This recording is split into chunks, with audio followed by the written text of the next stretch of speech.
CM रहते हुए भी उनको प्रधानमंत्री देश की जनता ने चुना। 2014 में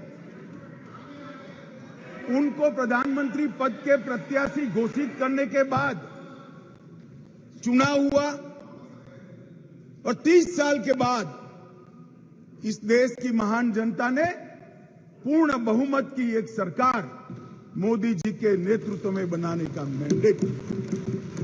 और जब सरकार बनाने का समय आया तब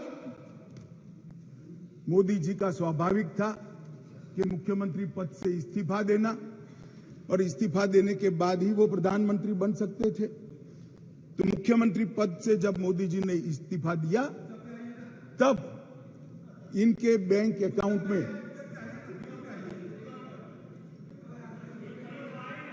माननीय अध्यक्ष जी, भाई उनको जवाब न दो,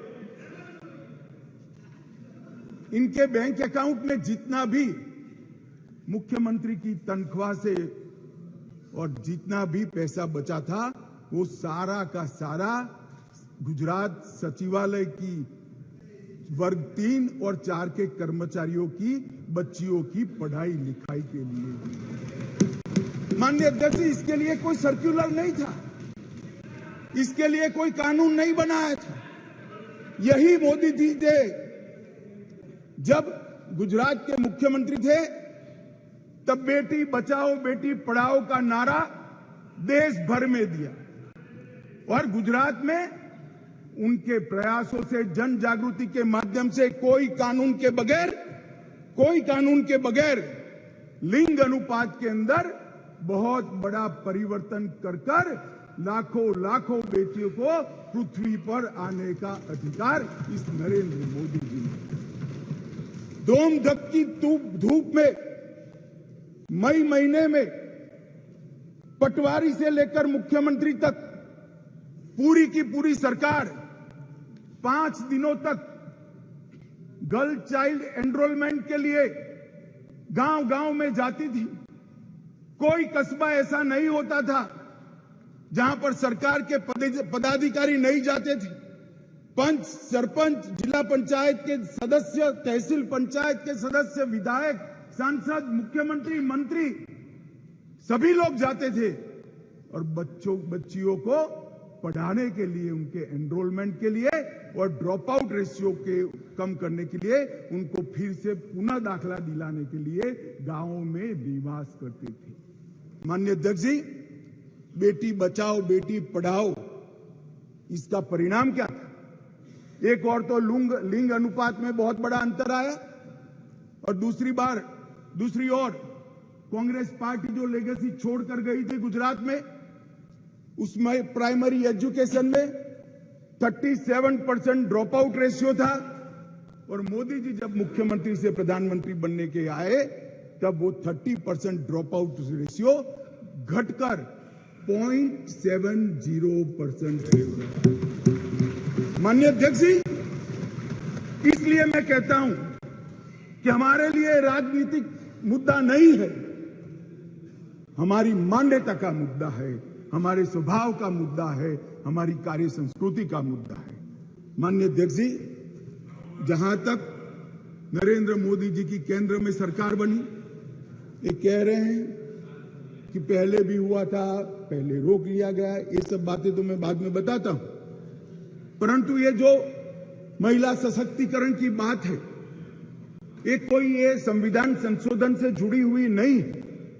महिलाओं के लिए सुरक्षा, सम्मान और सहभागिता, ये तीनों चीजें जिस दिन मोदी जी ने इस देश के प्रधानमंत्री पद का शपथ लिया, जिस दिन से भारतीय जनता पार्टी की सरकार बनी, ये सरकार का श्वास और प्राण दोनों बने हुए हैं। माननीय अध्यक्ष, कई ऐसी चीजें हैं जो हुई है। आज मैं कहना चाहता हूं माननीय अध्यक्ष जी, जिस दिन मोदी जी इस देश के प्रधानमंत्री बने, इस देश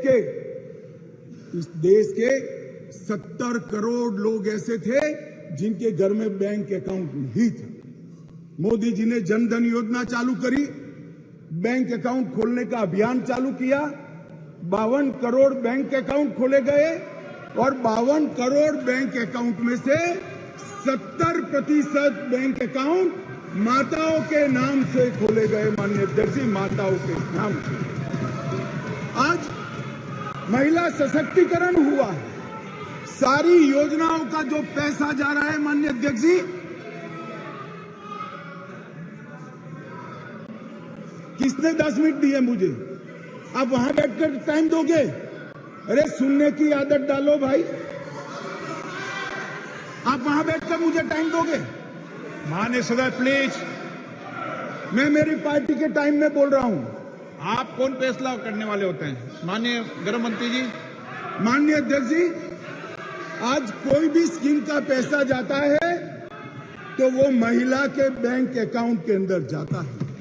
माननीय अध्यक्ष जी, कांग्रेस ने इस देश में 5 दशक से ज्यादा शासन किया। 11 करोड़ परिवार ऐसे थे जहां शौचालय नहीं था। गरीबी हटाओ के नारे दिए, मगर गरीबों की कोई व्यवस्था नहीं कर पाई थी। और जब एक घर में एक शौचालय नहीं होता है तो मान्यवर सबसे ज्यादा तकलीफ युवा बेटी, बहन और मां को होती है। मान्यवर, शौचालय न होने की पीड़ा तो वही जान सकते हैं जिनके घर में युवा बेटी हो और शौचालय न हो। 11 करोड़ घर ऐसे थे जिनके घर में शौचालय नहीं था। मोदी जी ने पहले 5 साल के अंदर ही 11 करोड़ 72 लाख।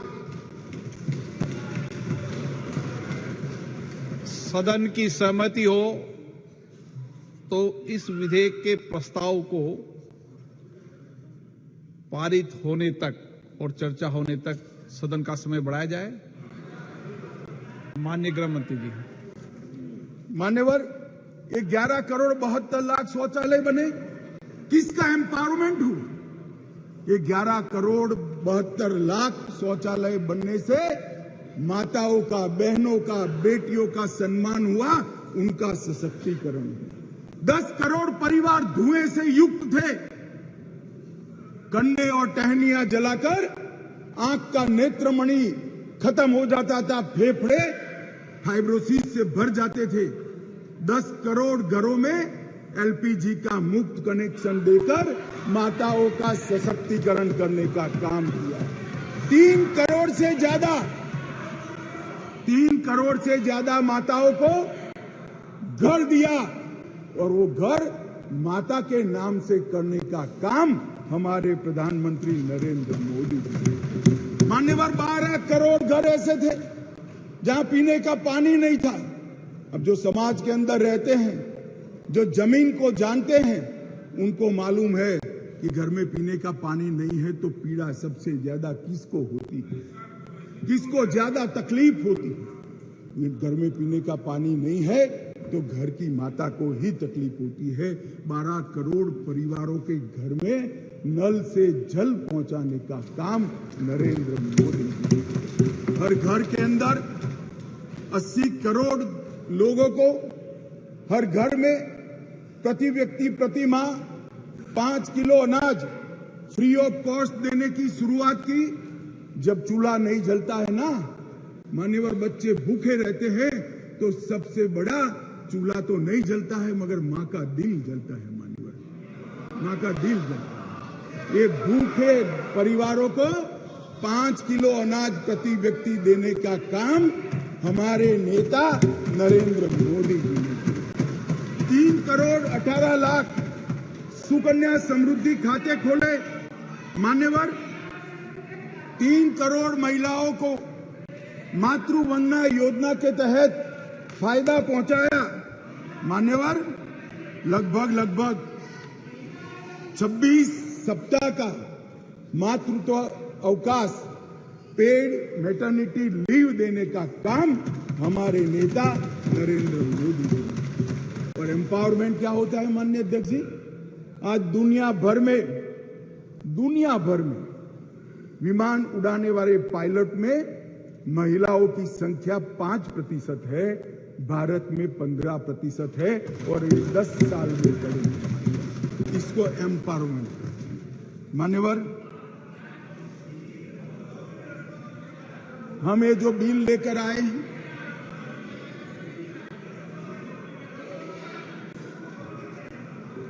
मान्यवर,